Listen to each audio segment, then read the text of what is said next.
আসসালামু আলাইকুম আরব আমিরাত প্রবাসী ভাইগণ, আশা করি আপনারা প্রত্যেকে ভালো আছেন। আমিরাতের ভিসা বন্ধ নিয়ে আর হতাশ হবেন না। বাংলাদেশি প্রবাসীরা মালয়েশিয়া ও জাপানের ভিসা নিন। চলুন খবরে বিস্তারিত জেনে নেওয়া যাক। দীর্ঘদিন ধরে দুবাই বা আমিরাতে কর্মসংস্থানের ভিসায় আসায় হাজার হাজার বাংলাদেশি অপেক্ষা করছেন।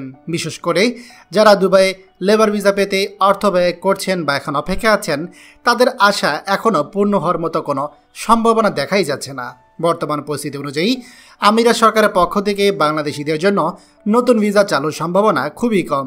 তবে অভ্যন্তরীণ বাজারে কর্মসংস্থান ও ভিসা ট্রান্সফার নিয়ে কিছুটা ইতিবাচক আলোচনার ইঙ্গিত পাওয়া গেছে।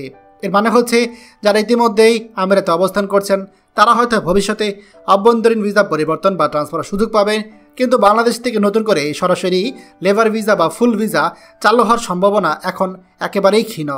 বিকল্প তাহলে আপনারা কী করবেন? যারা নতুন ভিসার প্রত্যাশায় বাংলাদেশে বসে আছেন তাদের জন্য আমাদের বিশেষ পরামর্শ হচ্ছে মালয়েশিয়া কলিং ভিসার দিকে নজর দেওয়া।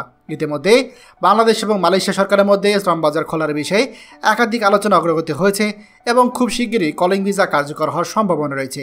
তবে এই ক্ষেত্রে স্পষ্টভাবে বলা হচ্ছে ভিজিট বিষয়ে মালয়েশিয়া আসবেন না, এতে ভোগান্তি এবং আর্থিক ক্ষতি হওয়ার শিকার এবং আশঙ্কা রয়েছে। কলিং ভিসা চালু হলে কলিং ভিসায় বৈধভাবে মালয়েশিয়াতে আসবেন, কাজ শিখে আসবেন, তাহলে অবশ্যই আপনি মালয়েশিয়াতে খুব ভালো কিছু করতে পারবেন। এছাড়া আপনারা চাইলে জাপানের দিকে নজর দিতে পারেন। জাপান হচ্ছে একটি গুরুত্বপূর্ণ সুযোগ। যারা ভবিষ্যতের জন্য নিরাপদ ও ভালো আয়ের পথ খুঁজছেন তারা চাইলে জাপানি ভাষা শিখে জাপানের দিকে যাওয়ার চেষ্টা করতে পারেন। সঠিক পদ্ধতি এবং দক্ষতা থাকলে 5 থেকে 7 লক্ষ টাকার মধ্যে জাপানে ভালো একটি অবস্থানে যাওয়া সম্ভব। জাপান বর্তমানে দক্ষ জনশক্তির চাহিদা পূরণের জন্য বিদেশি শ্রমিক গ্রহণ করছে, যা বাংলাদেশিদের জন্য একটি বড় সুযোগ হয়ে দাঁড়াতে পারে। ভিসা বা বিদেশে যাওয়ার প্রক্রিয়ায় অর্থ লেনদেন করার আগে অবশ্যই ভেবেচিন্তে সিদ্ধান্ত নেওয়ার পরামর্শ দেওয়া হচ্ছে, কারণ বর্তমানে অনলাইন দালাল চক্র এবং প্রতারক ভুয়া আশ্বাস দিয়ে মানুষের কাছ থেকে অর্থ হাতে নিচ্ছে। তাই কোনো ধরনের ভিসা প্রসেসিং বা টাকা পয়সা লেনদেন করার আগে নিশ্চিত তথ্য জেনে সাবধানে পদক্ষেপ নেওয়া উচিত।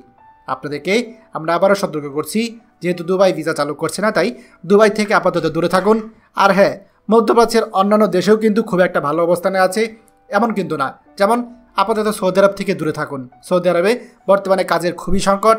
আপনি যদি কুয়েতের ভিসা পান সেক্ষেত্রে বৈধভাবে হলে চেষ্টা করে দেখতে পারেন, অন্যথায় আপাতত মধ্যপ্রাচ্যের দিকে নজর সরিয়ে অন্যান্য দেশগুলোতে চেষ্টা করুন। খবরটি দয়া করে আমাদের আমিরাতে সকল প্রবাসীদের সাথে এখনই শেয়ার করে সবাইকে এই গুরুত্বপূর্ণ খবরটি জানার সুযোগ করে দিন। আর আপনি যদি আমাদের এই চ্যানেল নতুন হয়ে থাকেন অবশ্যই আমাদের চ্যানেলটিকে সাবস্ক্রাইব করুন আরব আমিরাতে সকল গুরুত্বপূর্ণ খবর সবার আগে পাওয়ার জন্য। ধন্যবাদ সবাইকে। আমাদের সকল ভিডিও আপডেট সবার আগে পেতে আমাদেরকে সাবস্ক্রাইব করুন। সাবস্ক্রাইব করতে সাবস্ক্রাইব বাটনে ক্লিক করুন এবং বেল আইকনটি চাপুন, যাতে আমাদের কোনো লেটেস্ট ভিডিও আপনি মিস না করুন।